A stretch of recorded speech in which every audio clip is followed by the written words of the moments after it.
Primera de Pedro, capítulo 4, versículos 17 y 18 dice así: porque es tiempo de que el juicio comience por la casa de Dios. Y si primero comienza por nosotros, ¿cuál será el fin de aquellos que no obedecen al Evangelio de Dios? Y si el justo con dificultad se salva, ¿en dónde aparecerá el impío y el pecador? Con estas palabras inspiradas, le damos la más cordial de todas las bienvenidas a todos los hermanos y hermanas esparcidos por todo el continente y, ¿por qué no?, por el mundo. Somos el ministerio, una voz que clama en el desierto. Alabado sea el glorioso, precioso y maravilloso nombre de Jesús. Qué hermoso, mis amados. Qué espectacular es ser un fiel hijo de Dios, un fiel heraldo del Evangelio. No existe dicha más grande que esa. Por eso, justamente por eso, no se nos cruza por la mente la supuesta idea de defraudarle a nuestro maestro. No se nos cruza por la mente la idea de predicar un evangelio aguado, de predicar un evangelio distinto, de predicar un evangelio diferente, porque el apóstol Pablo es demasiado claro cuando dice que si alguno de nosotros o un ángel del cielo os anunciare otro evangelio diferente del que hemos recibido, sea anatema. ¡Qué tremenda advertencia! Oh, mis amados, hoy estamos felices. ¿Y saben por qué estamos felices? Porque esta semana estuvimos de parabienes. ¿Saben por qué? Porque esta semana recibimos calumnias por todos los costados. Impresionante, mis amados, la cantidad de rabia, de indignación que Satanás está manifestando hacia este atalaya que no se calla ni se va a callar jamás, aunque le cueste la cabeza. Oh, mis amados, qué tremendo. ¿Saben una cosa? Cuanto más calumnias Satanás inventa, mucho, pero mucho mejor. ¿Saben por qué? Porque se va a cumplir Proverbios 16:4 y también Éxodo 14:4. Mucho ojo con esos dos versículos. Mucho, pero mucho ojo con esos dos versículos, porque cuanto más calumnias lluevan, más y con más razón se va a cumplir esos dos pasajes de las Escrituras. Oh, mis amados, estamos gozosos. Estamos felices. Quiero enviarle un saludo muy, pero muy especial a una hermana colombiana. Los hermanos de Colombia. Preciosos y preciosas hermanas de Colombia. Principalmente a dos. Uno se llama Aarón y el otro es, o la otra, porque es la mamá de Aarón, es la hermana Ada. Un saludo muy, pero muy especial para esos dos hermanos. Y también no puedo olvidarme de ese pequeño país que hace frontera con México, y es el país de Belice. Ahí está la hermana Rosita, que está disfrutando muchísimo de los manjares espirituales que se fabrican aquí en nuestro restaurante vegetariano. Así que un saludo muy especial para estas hermanas, y también no me puedo olvidar. Él es español de España, pero vive en Estados Unidos, el hermano Ismael. Qué tremendo hermano es ese. Realmente yo quiero hacer reverencia con ese hermano. Un saludo gigantesco, un saludo enorme de todo corazón, porque realmente es un tesoro enorme y gigantesco. Muy bien, perfecto. Estamos entonces listos, hermanos, para dar comienzo a un tema más de la palabra de Dios. Hoy vamos a tratar un tema súper, pero súper especial. Por lo tanto, juntos vamos a ir a comprar el equipo de buceo para zambullirnos en aguas profundas. Alabado sea el nombre del Señor. Qué hermoso, mis amados, es dejar la leche y aprender a consumir alimento sólido. Eso es una dicha. Esa es una felicidad enorme y gigantesca. No solamente para las tres personas de la deidad, sino también para Gabriel, que es el que encabeza las huestes angélicas, y para todos los ángeles y serafines y querubines del cielo. Y, por supuesto, también para los habitantes de los mundos no caídos. Así que nuestros corazones saltan de júbilo, porque podemos darle a la trompeta el sonido certero. Muy bien, vamos a darle la bienvenida también a nuestros jefes. ¿Quiénes son nuestros jefes? Isaías 8:20, Isaías 28:10, Isaías 28:13 y también Primera de Corintios 4:6. Esos son nuestros jefes. Ellos son los que impiden que nosotros podamos predicar herejías.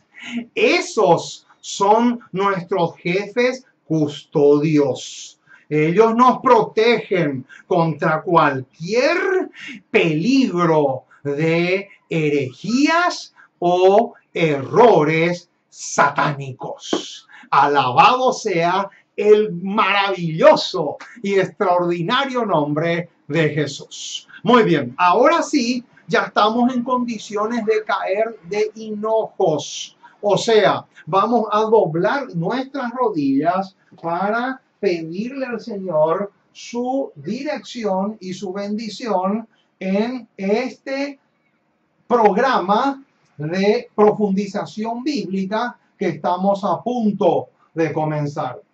Nuestro Dios y nuestro Padre, una vez más nos acercamos a ti. Queremos darte gracias. Muchísimas, pero muchísimas gracias por tu palabra. Gracias por tus promesas. Gracias por amarnos con un amor tan grande. Porque realmente eres bueno, extraordinario y sublime.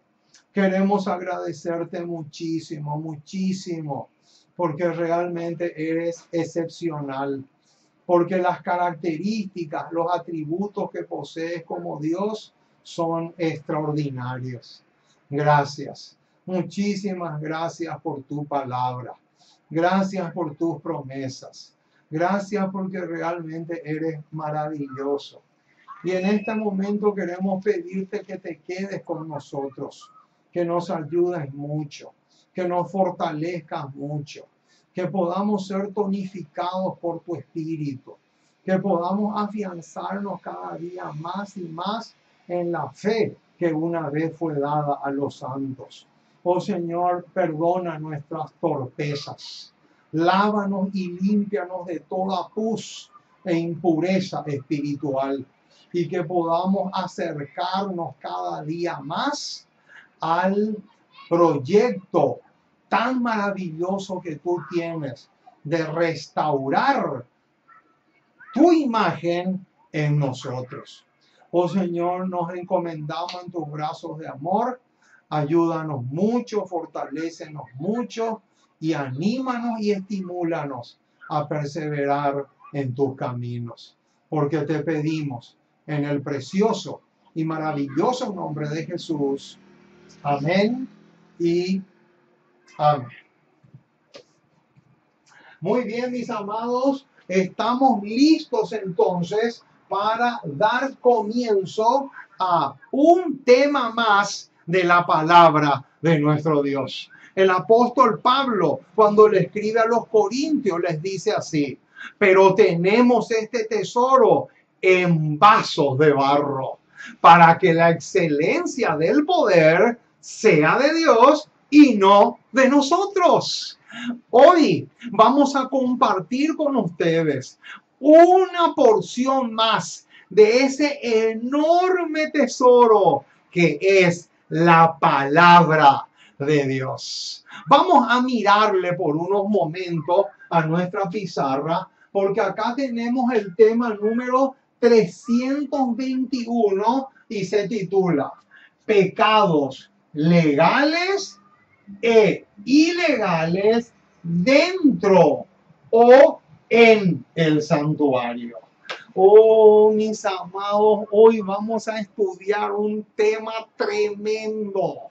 Por lo tanto, ajustense los cinturones, tomen nota y luego anímense ustedes y prediquen estos temas. Porque si vamos a esperar que los perros mudos desde los púlpitos lo hagan, ese día nunca, pero nunca va a llegar. Por lo tanto, les animo con todo mi ser para que hagan eso, de tal manera que el mensaje corra, que el mensaje se explaya, que el mensaje se pueda expandir, diseminar por todas partes. Muy bien, vamos entonces a anotar en la pizarra el texto de cabecera. ¿Cuál es el propósito de este tema? Esa es la primera pregunta que vamos a analizar. El propósito es responder la pregunta: ¿cómo se contaminaba el santuario celestial? Ese es el propósito de este tema que vamos a analizar. Este tema tiene mucho que ver con la contaminación del santuario, tiene que ver mucho con el juicio investigador, y tiene que ver también con el juicio ejecutivo, con los tres juicios: el juicio investigador, el juicio corroborativo y finalmente el ejecutivo, después de la tercera venida de Cristo. Perfecto, muy bien. Vamos entonces al texto clave. El texto clave, números, vamos a poner acá, Números Números capítulo 15, versículos 27 y 28. Números capítulos 15, 27 y 28. Y también tenemos 30. No, perdón. Vamos a borrar esto. Tenemos los versículos números 15 también. Sí, acá está. Este está bien. Números 15 otra vez. Solamente que ahora vamos a ver del 30 al 31. Ahí está. Entonces, estos son los pasajes que nos van a servir de fundamento o de prueba para el estudio de esta ocasión. Vamos a ver estos pasajes urgentes. Vamos a buscar estos pasajes y los vamos a leer porque son fundamentales. Números capítulo 15, versículos 27 al 28 primero y después saltamos al 30 y al 31.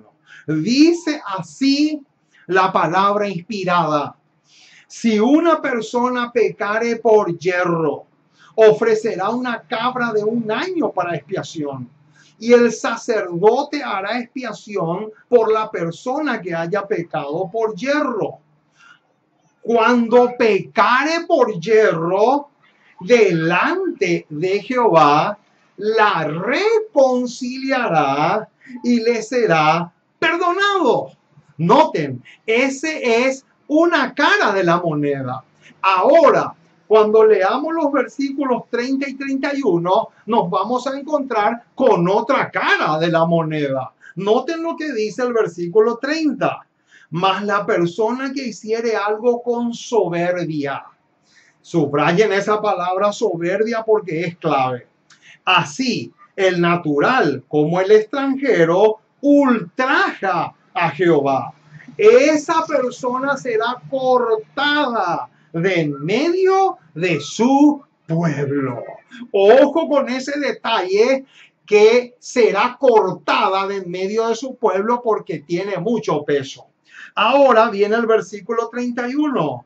Por cuanto tuvo en poco la palabra de Jehová y menospreció sus mandamientos, enteramente será cortada esa persona, porque su iniquidad caerá sobre ella. Ahí está. Entonces, aquí tenemos dos clases, hermanos. Noten lo que vamos a poner acá.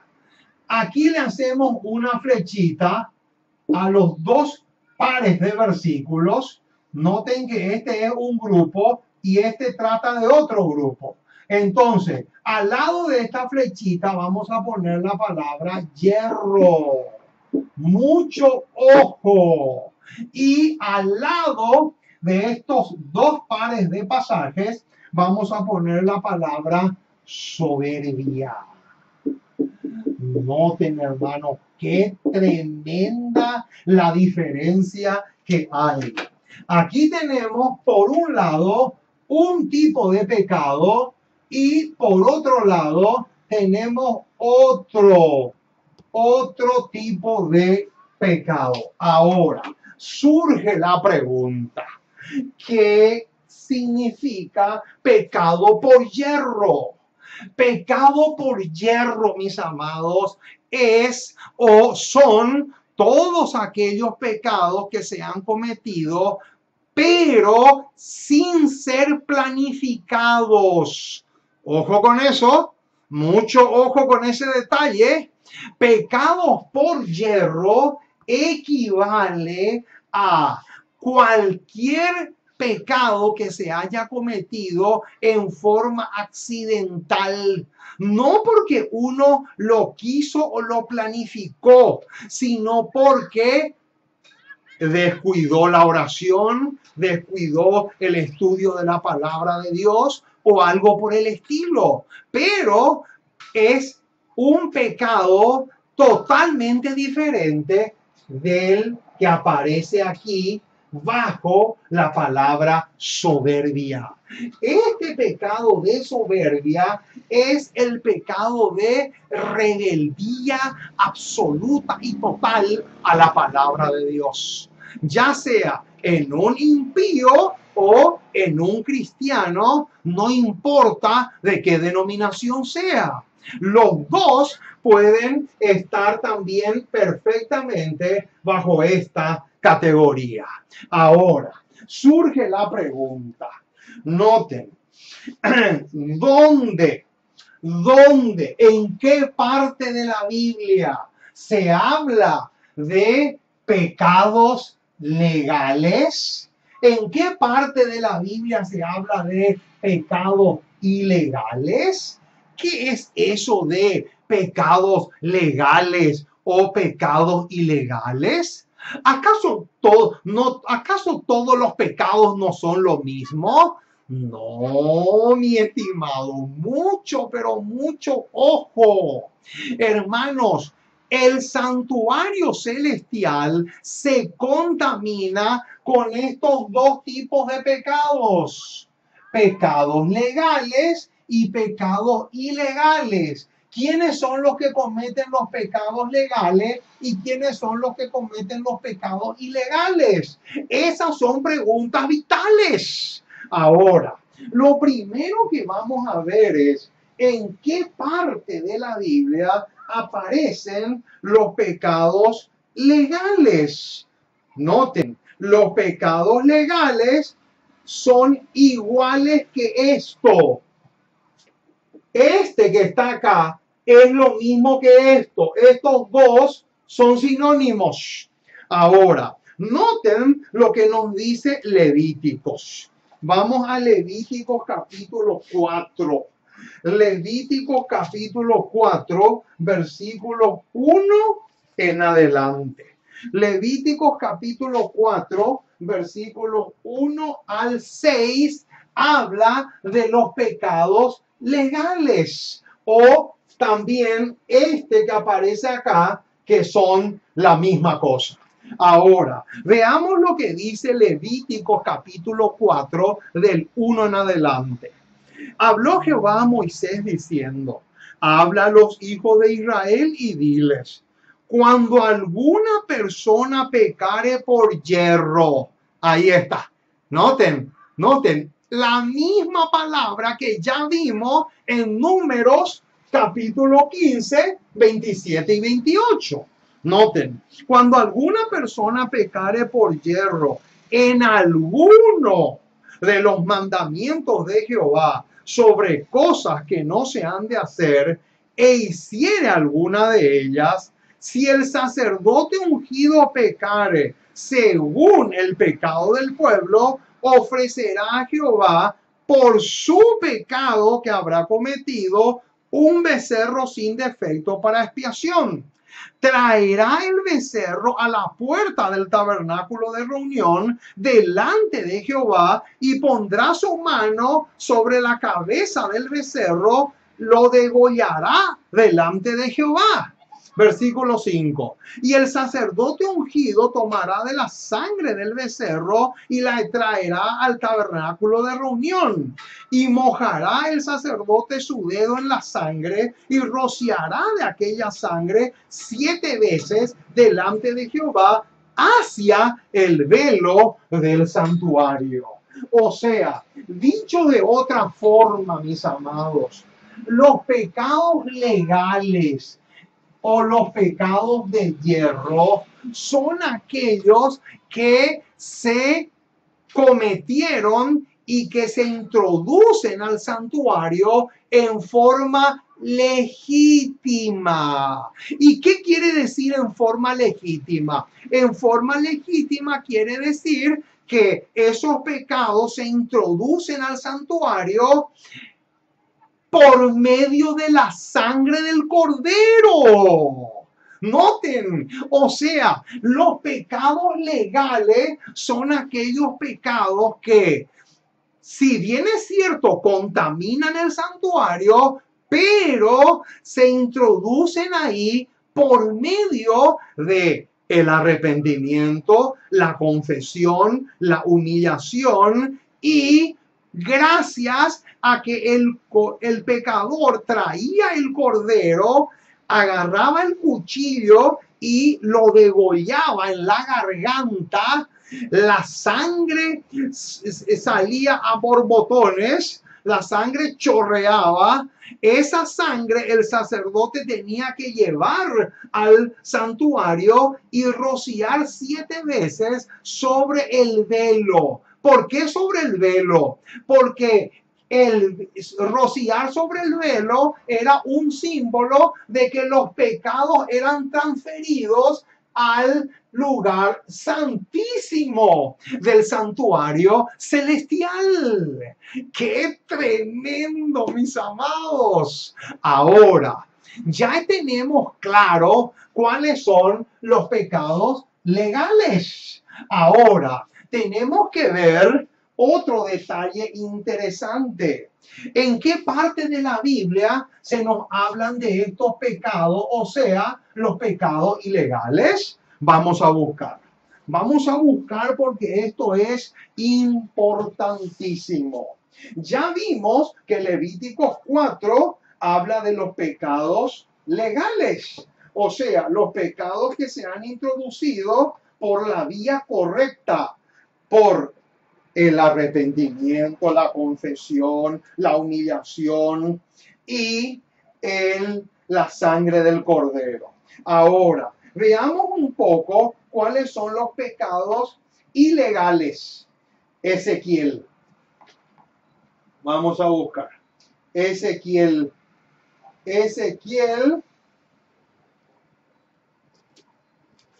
Vamos a buscar. Ezequiel capítulo 23. Ezequiel capítulo 23, versículos 37 y 38. Aquí vamos a encontrar cuáles son los pecados ilegales. Noten lo que dice el Ezequiel capítulo 23, versículos 37 y 38. Dice, porque han adulterado. Noten, han adulterado y hay sangre en sus manos. Noten, 2 pecados ya se nos menciona ahí: el adulterio y el crimen. Porque han adulterado, hay sangre en sus manos, han fornicado con sus ídolos, y aún a sus hijos que habían dado a luz para mí, hicieron pasar por el fuego quemándolos. Noten, sacrificios humanos, o sea, eran unos criminales. Versículo 39. Pues, habiendo sacrificado sus hijos a sus ídolos, entraban en mi santuario. Ahí está. El mismo día para contaminarlo. Y he aquí, así hicieron en medio de mi casa. Noten qué tremendo pasaje tenemos acá. Pero también tenemos Jeremías. Jeremías capítulo 32. Vamos a buscar. Jeremías capítulo 32, versículo 34. Jeremías 32, 34 dice así. Antes pusieron sus abominaciones en la casa en la cual es invocado mi nombre, contaminándola. Noten qué tremendo detalle. Ya tenemos 2 pasajes que nos arrojan luz sobre este tipo de pecados. Pero tenemos también Ezequiel capítulo 5. Vamos a volver otra vez al profeta Ezequiel. Ezequiel capítulo 5, versículo 11. Ezequiel 5, 11 dice así. Por tanto, vivo yo, dice Jehová el Señor, ciertamente por haber profanado mi santuario con todas tus abominaciones, te quebrantaré yo también. Mi ojo no perdonará, ni tampoco tendré yo misericordia.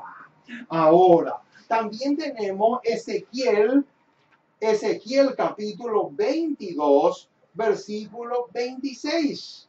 Ezequiel capítulo 22, versículo 26 dice así: sus sacerdotes violaron mi ley. ¿Y qué dice? Y contaminaron mis santuarios. Entre lo santo y lo profano no hicieron diferencia, ni distinguieron entre lo inmundo y limpio. Y de mis días de reposo apartaron sus ojos, y yo he sido profanado en medio de ellos. O sea, hermano, dicho de otra forma, los pecados ilegales son aquellos que entran al santuario sin arrepentimiento, sin conversión, sin humillación, sin sangre, sin nada. O sea, en otras palabras, los pecados ilegales son pecados tanto de cristianos como de impíos que también entran al santuario y se quedan allí como testimonio en contra del pecador no arrepentido. Así como suena es la cosa. Pero noten que esto se va a poner cada vez más interesante. Ahora, ¿cómo describe el Espíritu Santo por medio de la pluma inspirada el traslado del pecado al santuario? Esa es la pregunta que vamos a responder a continuación. Noten, esta cita que le voy a leer es súper, pero súper espectacular. Dice así, está sacada del libro Consejos sobre la Escuela Sabática, página 40, y dice así: el pecador arrepentido traía su ofrenda a la puerta del tabernáculo. Noten, la expresión el pecador arrepentido está hablando de este tipo de pecado, no de este. Noten, el pecador arrepentido traía su ofrenda a la puerta del tabernáculo y colocando la mano sobre la cabeza del animal, sobre la cabeza de la víctima, confesaba sus pecados. Noten, esa es la forma legal. La forma legal es a través del arrepentimiento, de la confesión y de la sangre. Esos son elementos que hacen que estos pecados sean legales. Pero noten cómo sigue diciendo: así, en sentido figurado, los trasladaba. Noten esa palabrita. Los trasladaba de su propia persona a la víctima inocente. ¡Qué tremendo, mis amados! Esto es un detalle impresionante. ¿Saben una cosa, hermanos? La palabra clave aquí es la palabra trasladar. O sea, a través de la forma legal que Jesús a través del santuario estableció, es como el pecado se trasladaba del pecador, que en este caso soy yo, del pecador a la víctima inocente, que en primera instancia era el cordero, pero el cordero era solamente un símbolo. Ese animal era solamente una representación del Cordero de Dios, Cristo Jesús, que era el que iba a quitar los pecados del mundo. O sea que aquí tenemos una figura maravillosa y extraordinaria.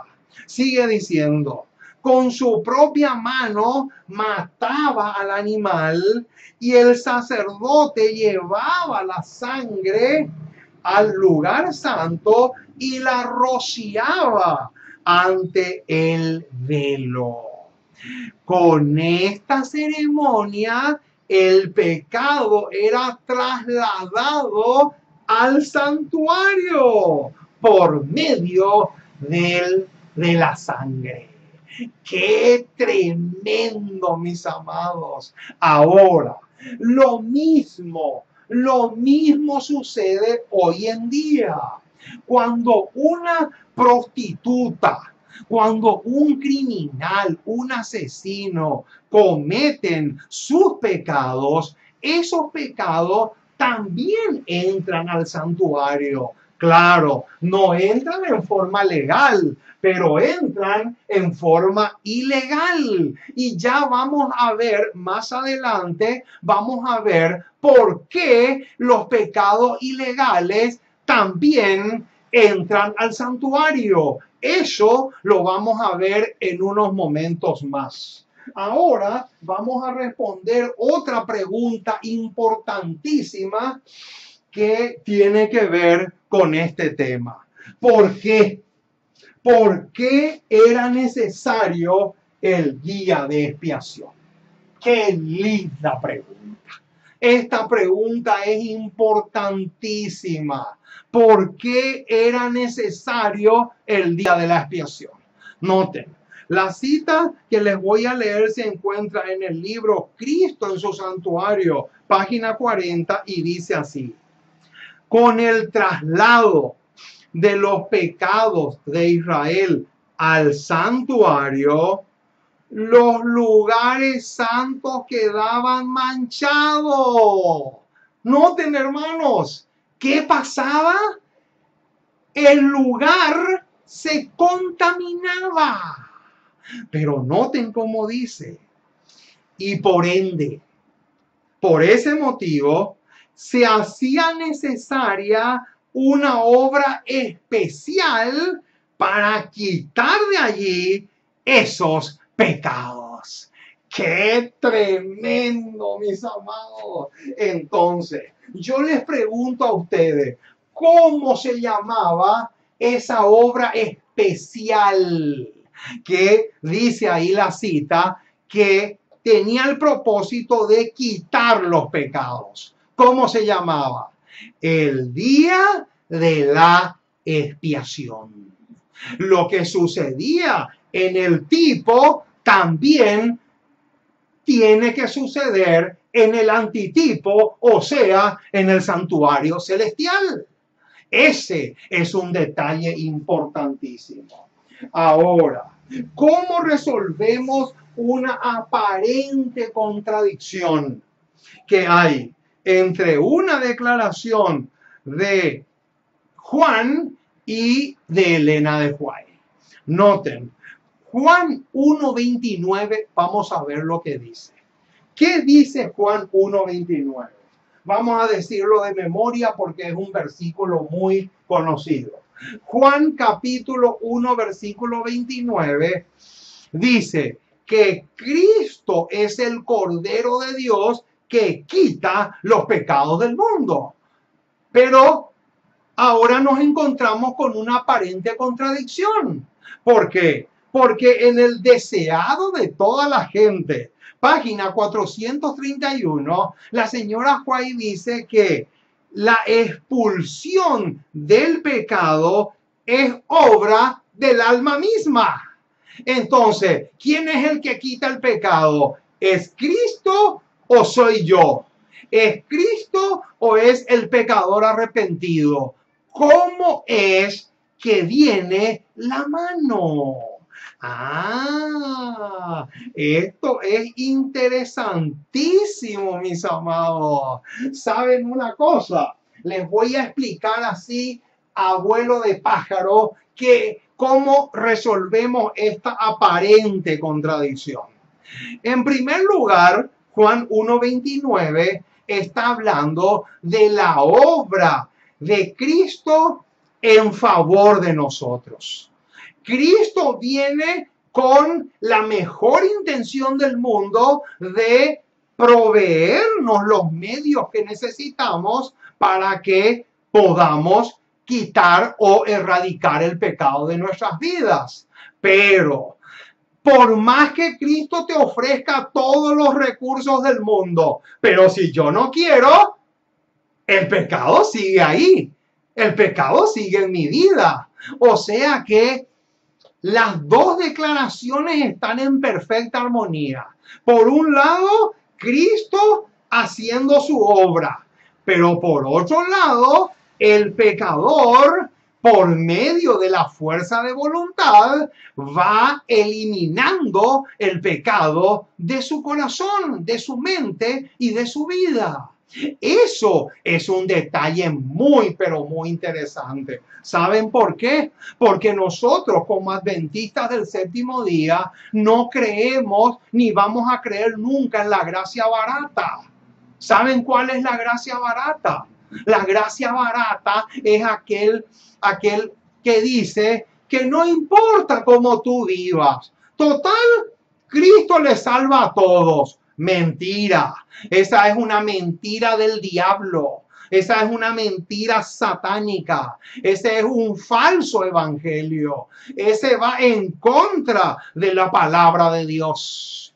Ahora, otro detalle que tenemos que tener en cuenta es el siguiente.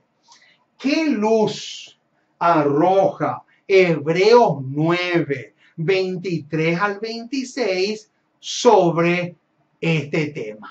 Vamos a buscar ese pasaje. Hebreos. Vamos al Nuevo Testamento, Hebreos, porque acá nos vamos a encontrar con un pasaje preciosísimo. 23 al 26.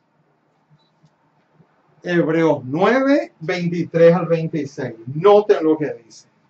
Fue pues necesario que la figura de las cosas celestiales fuesen purificadas así, pero las cosas celestiales mismas con mejores sacrificios que estos, porque no entró Cristo en el santuario hecho de mano, figura del verdadero, sino en el cielo mismo, para presentarse ahora por nosotros ante Dios.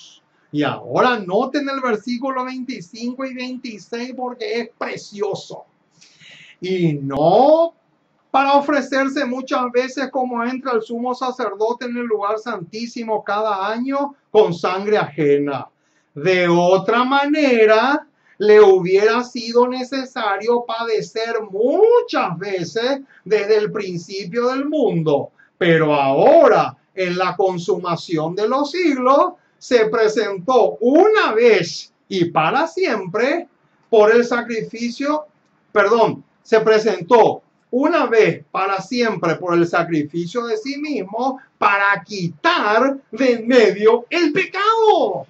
¡Qué tremendo, hermanos! Entonces, ¿cuál es el pecado que Cristo va a quitar del santuario en el día de la expiación? Esa es la pregunta del millón. ¿Cuál es el pecado que Cristo va a quitar del santuario en el día de la expiación? Es este. Acá está.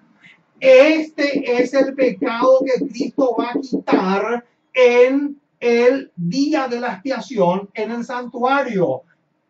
No así este. Este no.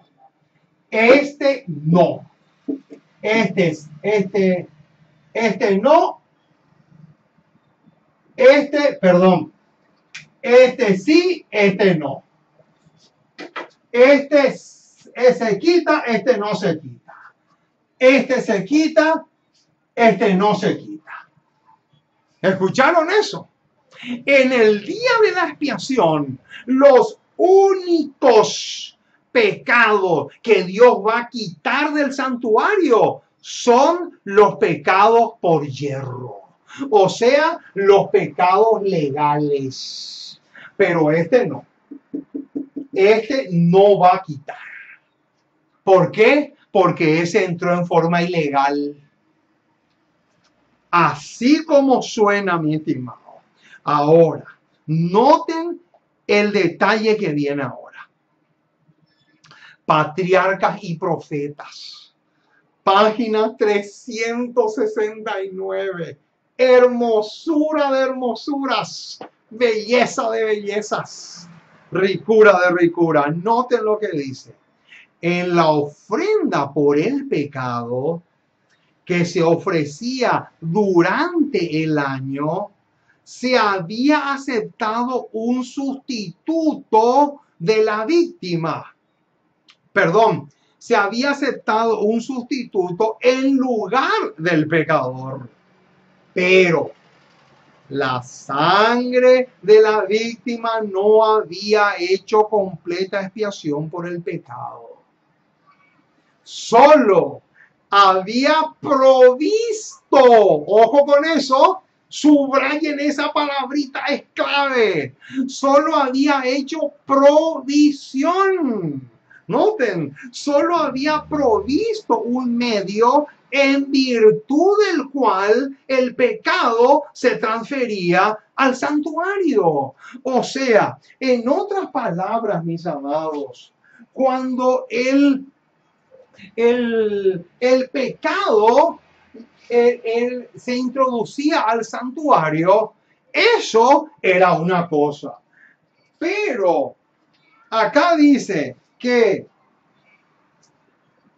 la sangre de la víctima no había hecho completa expiación. O sea, en otras palabras, cuando Cristo muere en la cruz y derrama su sangre, no termina ahí la cosa.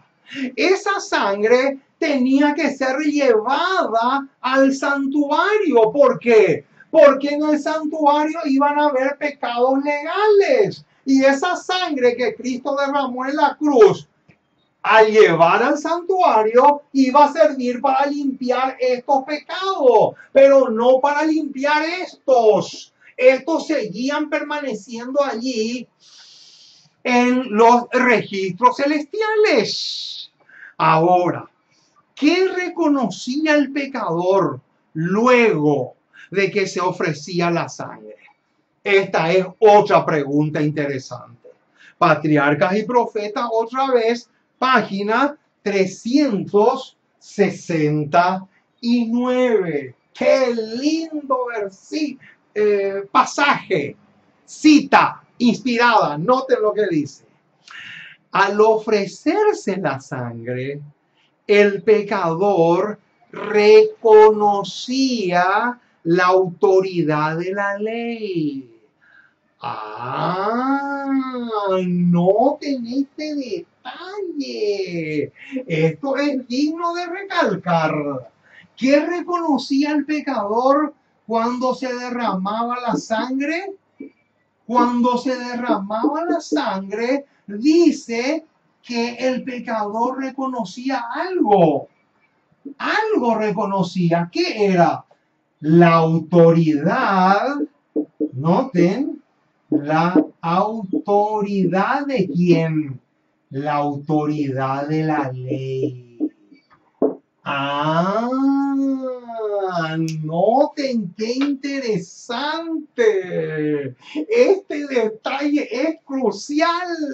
Y esto es lo que no les entra en la cabeza a nuestros hermanos protestantes, porque están tan borrachos, están tan ebrios, son tan pero tan borrachos espiritualmente que ellos son incapaces de entender que el hecho de que se derrame la sangre era sinónimo de que se tenía que reconocer la autoridad de la ley.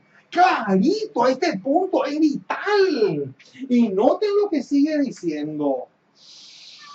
Al ofrecerse la sangre, el pecador reconocía la autoridad de la ley.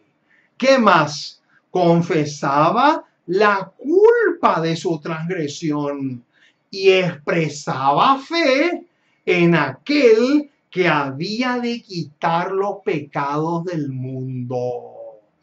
Pero, noten el pero que viene ahora, pero no quedaba completamente exonerado de la condenación de la ley.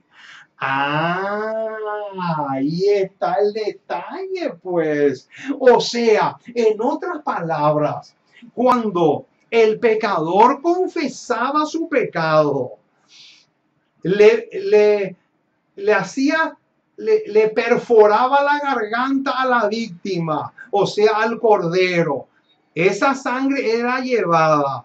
Ese acto en sí no significaba perdón completo del pecado, ni menos que el pecado sea borrado. No. ¿Saben por qué?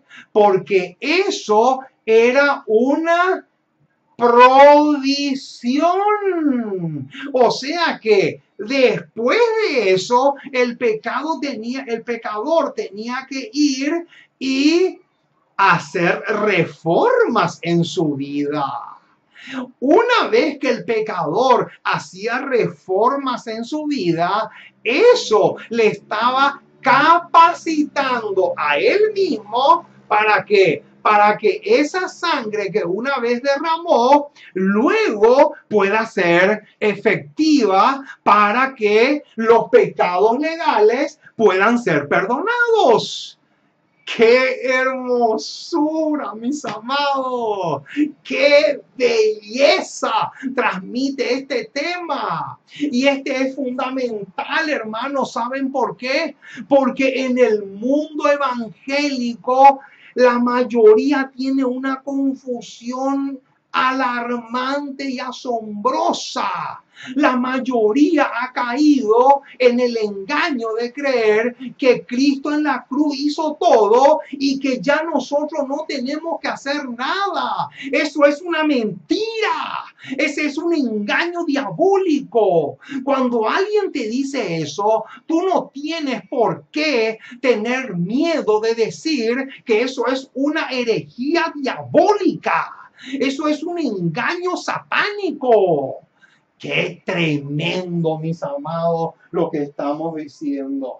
Ahora, noten otra pregunta interesantísima. ¿Dónde finalmente van a ser colocados todos los pecados legales que entraron al santuario? Qué interesante, mis amados. Esta pregunta es súper interesante. La respuesta la encontramos en Primeros Escritos, página 178, y dice así: los pecados de los redimidos caerán al fin sobre el causante del pecado, quien habrá de sufrir el castigo de aquellos pecados. Ahí está. Ese es interesantísimo, mis amados. Vamos a borrar esta parte de la pizarra porque ahora tenemos que entender algo importantísimo. Noten, hermano. Ahora lo que viene es importantísimo. Noten. Los pecados legales en el santuario van a ser puestos sobre Satanás. Todos los pecados legales, estos que están acá, todos los pecados legales van a ser puestos sobre Satanás. En la Biblia se le llama el chivo expiatorio. Ese es otro nombre que se le da. Todos, noten, todos los pecados de Lutero, Calvino, todos los pecados de los reformadores, todos los pecados por hierro que han cometido los valdenses que murieron como víctimas del cuerno pequeño, todos los pecados de todos los redimidos van a ser colocados sobre el macho cabrío que representa a Satanás. Todos ellos. O sea que los pecados que entraron al santuario en forma legal los va a pagar Satanás y sus ángeles. Ellos son los que van a cargar con los pecados de todos los justos que lleguen al cielo. Los millones y millones. Ahora, eso por un lado. Ahora, por otro lado, ¿dónde finalmente van a ser colocados los pecados ilegales? Entonces, si los pecados legales van a ser cargados por Satanás, los ilegales, ¿quiénes los van a cargar? Noten lo que dice. Primeros Escritos, página 178. Dice así. Mientras que quienes no acepten la salvación por Jesús, sufrirán la penalidad de sus propios pecados. Ahí está. ¿Qué dice? ¿Qué dice, hermanos? Acá dice que estos pecados que están acá, estos pecados van a ser colocados sobre cada uno de aquellos que rechazaron la oferta de la salvación. O sea, en otras palabras, cada pecador que introdujo al santuario pecados ilegales, él mismo lo va a tener que pagar. Él mismo. Noten, él mismo lo va a tener que pagar por su propia cuenta. Ahora, hermano, lo que viene a continuación es espectacular. Lo que viene a continuación es tremendo. ¿Saben por qué? Porque a continuación vamos a responder una pregunta clave que dice así. ¿De qué le puede servir a los redimidos los pecados ilegales? ¡Qué interesante esta pregunta!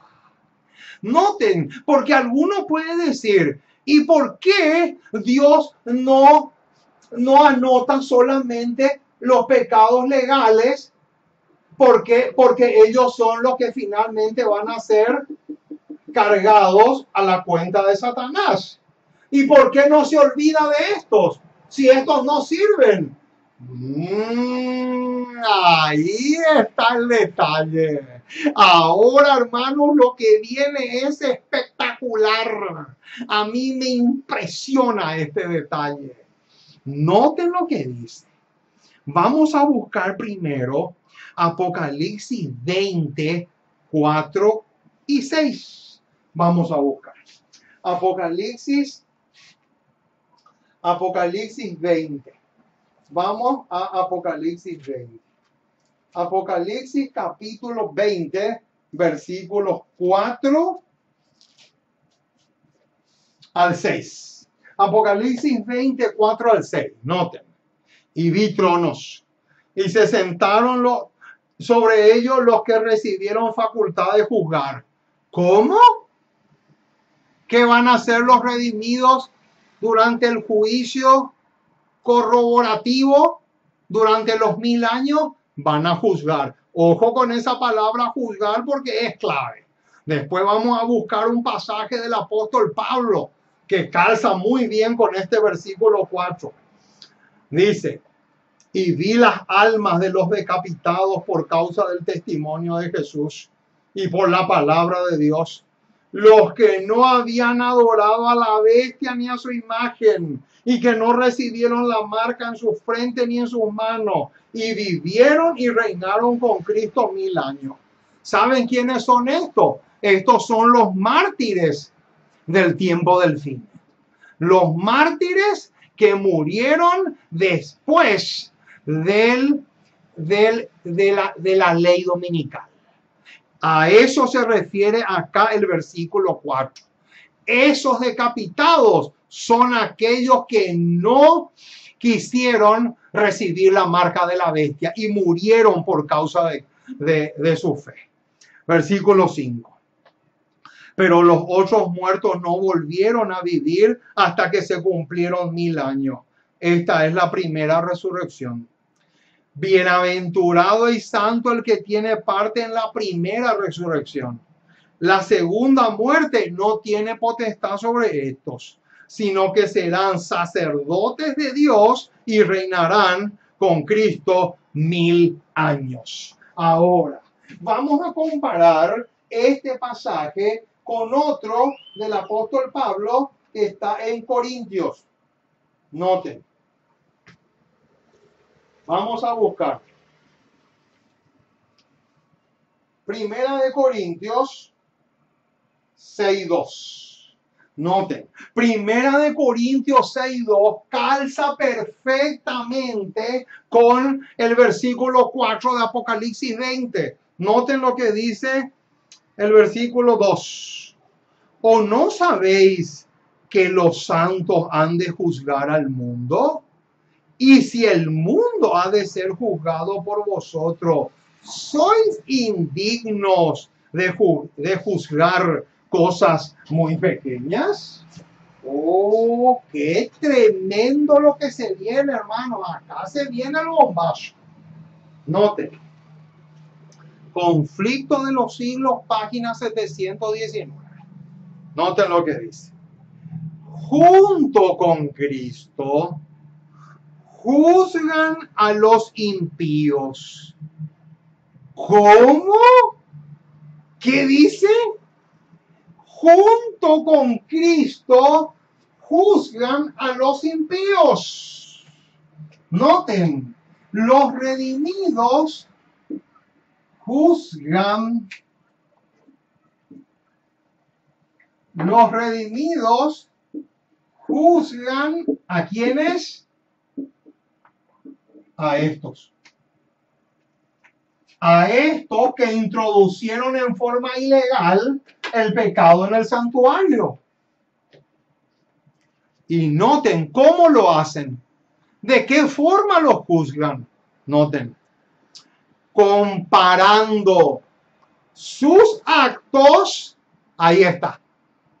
¿Qué significa ese sus actos? Ese sus actos significa esto. O sea, decir sus actos o los pecados ilegales es lo mismo. Noten, comparando todos los pecados ilegales con la Biblia y fallando cada caso en conformidad con los actos que realizaron en sus cuerpos. Noten, hermanos, qué interesante. Entonces, lo que los malos tienen que sufrir es medido según sus obras. Esa expresión según sus obras es lo mismo que este. Pecado ilegal. Así como suena. Y ahora viene la bomba, noten. Y queda anotado frente a sus nombres en el libro de la muerte. Quiere decir entonces que este tema quiere decir entonces que cuando dice que los santos van a juzgar a los impíos, a los que introducieron ilegalmente, quiere decir que los pecados ilegales van a servir ¿para qué? para que cuando los redimidos le tengan que juzgar a los impíos, ellos sepan qué medida de castigo va a recibir cada uno. Por ejemplo, vamos a suponer Adolfo Hitler. Adolfo Hitler introdujo en el cielo pecados ilegales. Entonces, cuando yo llegue a juzgarle, si me toca a Hitler, yo voy a comparar todos los pecados ilegales que él cometió, los voy a comparar con la Biblia y con los estatutos del cielo. Y luego de compararlo, recién ahí voy a poner al lado de su nombre en el libro de la muerte el tiempo. Noten, el tiempo, la cantidad de tiempo que Adolfo Hitler se va a quemar en el lago de fuego de Apocalipsis 19. Entonces, es para eso que sirve que los pecados ilegales también entren al santuario. ¿Por qué? Porque a la hora de juzgar, noten, a la hora de juzgarle a los impíos, los redimidos van a poder saber qué tiempo merece cada pecador que tenga que quemarse para pagar con creces los pecados que cometió en su vida. Noten lo que dice este pasaje. Noten, Segunda de Corintios. Y este versículo arroja luz sobre este tema. Segunda de Corintios capítulo 5.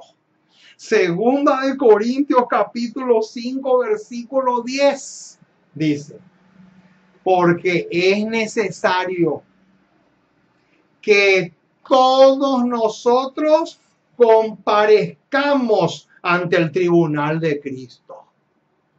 Y ahora viene, para que cada uno reciba según, noten esa palabra según, lo que haya hecho mientras estaba en el cuerpo, sea bueno o sea malo.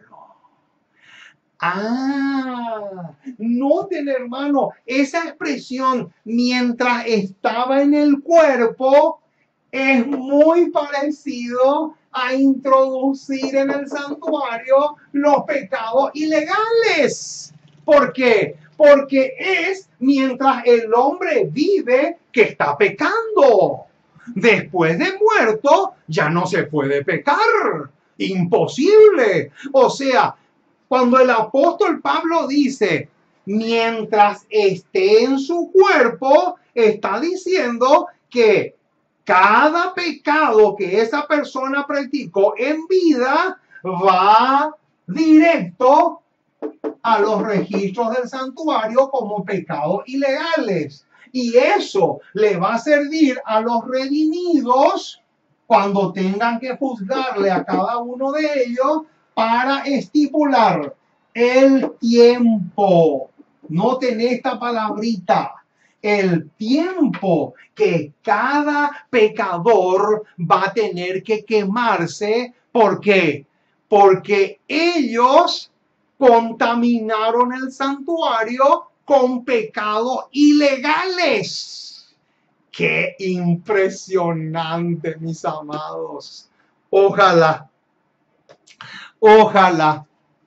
que nosotros seamos de aquellos que introducen al santuario pecados legales. ¿Saben por qué?